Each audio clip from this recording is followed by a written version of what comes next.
Tässä videolla näytän, kuinka nappi ommellaan koneella.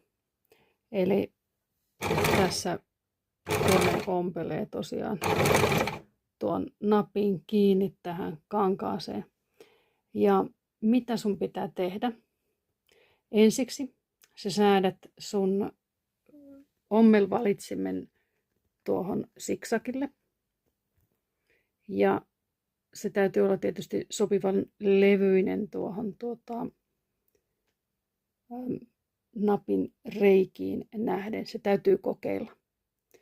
Tärkein asia, mikä täytyy säätää, on tämä tikin pituuden valitsin nollalle.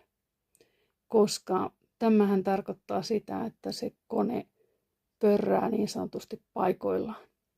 Eikä tuo alus, koirahampaat tuolla liikuta sitä kangasta. Koska napinhan täytyy pysyä paikoillaan, eikä se kangas saa liikkua sieltä alta. Eli tuo nollaan. Ja tosiaan siksak sopivalle leveydelle napin reikiin nähden.